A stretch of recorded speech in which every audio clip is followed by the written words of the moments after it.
Good morning, ladies and gentlemen. My name is Tim. I'm the Eads of Eads Instruments.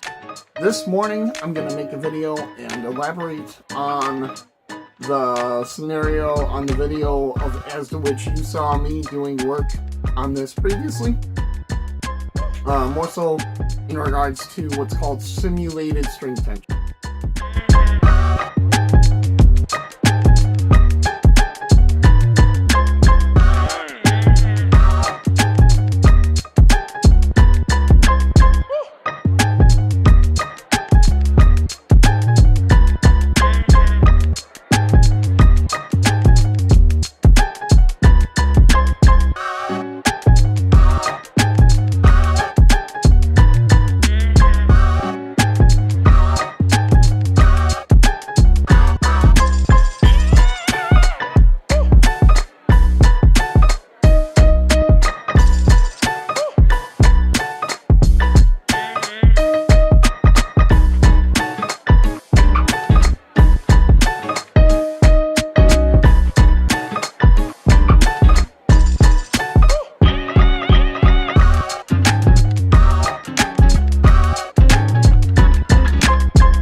Neck Jig was able to basically simulate a real-life scenario as to which it was put like this, 90 degrees going this way, not with the weight of the strings or the weight of the body being pushed down, more so the scenario to where it was just like this. Then I was able to dial in the neck relief from there and basically zero in. And when I relieved any of this, when I basically relieved the strings, that's when I was able to simulate string. What that is, basically, I'm bending the headstock accordingly as to which there was zero neck relief when I had it dialed in on the station. So when I was able to level out and do the crowning of the fretboard, it was simulated to a real life scenario, and it wasn't on a bench floating like this. It was strapped down while there was tension pushing it back. So if you're asking yourself, why is that important? It's giving the real life scenario as of like a musician playing it on stage, as a musician playing the instrument in real life in real time. So, performing the fretwork with that in mind, everything is dialed in to the scenario. So, I would say it's very important to have it that way, because that's about as realistic as it's going to get.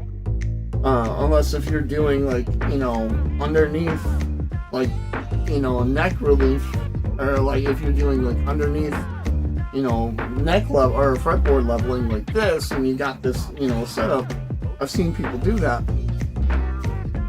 but it's kind of difficult to do, because then you basically have to do this, and then you have to relieve the strings to crown, and then polish and all of that. So basically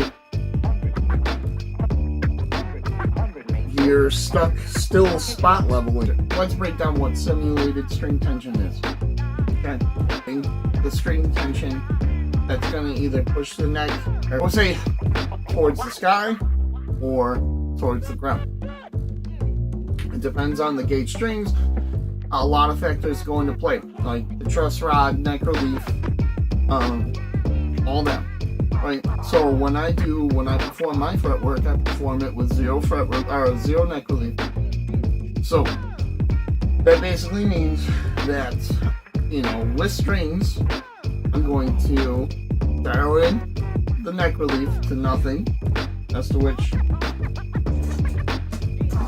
this gauge will let me know if I see any light underneath or not. So that's going to be my first indicator.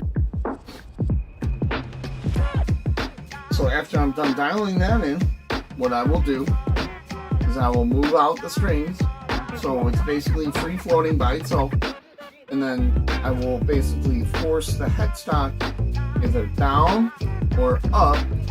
If I need to force it down, I'll use the strap and use it going, you know, force it going down this way, or more than likely you're going to need it to go towards the sky, just because the strings add that tension. So when I dial in the neck relief going to the playing position, it's as if I am simulating the real life scenario as to which the musician has this instrument either on his lap, on his or her lap, or his or her, you know, studio session, his or her scenario as to which they're playing the stage. It's as close to a real life position as possible. In the real life scenario as to which when the neck jig was 90 degrees going, you know, going more or less horizontal, it was simulating a real life scenario.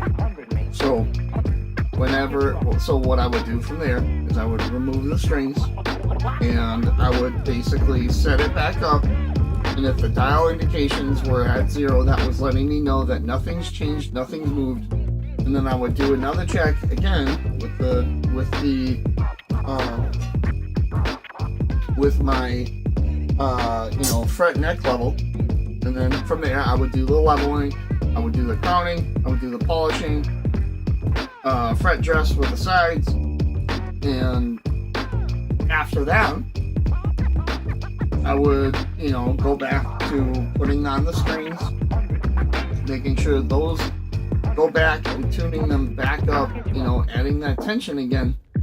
Then I would relieve and bring this, I would basically bring the headstock back down to its, you know, normal position, and it would be back to, basically it would be back as if nothing changed, and I basically tricked the wood into thinking there was tension there. So let's talk about why that's important. You're simulating a real life scenario. The neck and the wood won't know the difference. So what happens is when you're performing that fretwork, it's not flexing. It's not, you know, since it's being strapped down, there's no movement. It's basically there, it's stationary. The main reason why I would feel that is important is it's extremely accurate. When I was done doing the leveling, I found spots with my fret rocker that were lower and that were higher, more so than any other scenario that I've ever came across, right? And that's because it was basically in the same position the entire time. There wasn't any flexing. It wasn't moving around like this when I was performing the fretwork either. So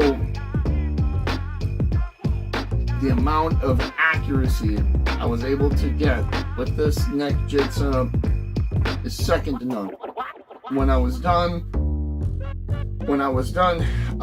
doing that and leveling and crowning, adding strings, on the back end, I didn't have to do any checks or any spotting for, you know, like fret buzz, because it was there. It was already done.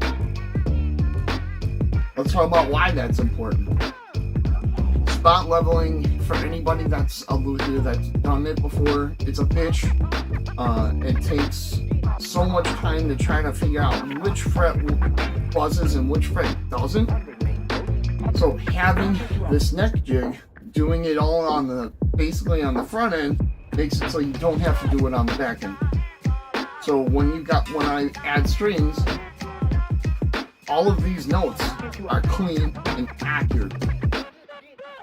So the musician that gets this instrument back, or gets the instrument back, is going to be extremely satisfied, because you can basically really get lower action, you can get it to play amazing, and you're not having to, you know, because the problems that I've ran into for years would be, I would add strings and then all of a sudden some dead notes are coming out, and so with simulated string tension, you're getting all of that up front and out of the way in the beginning.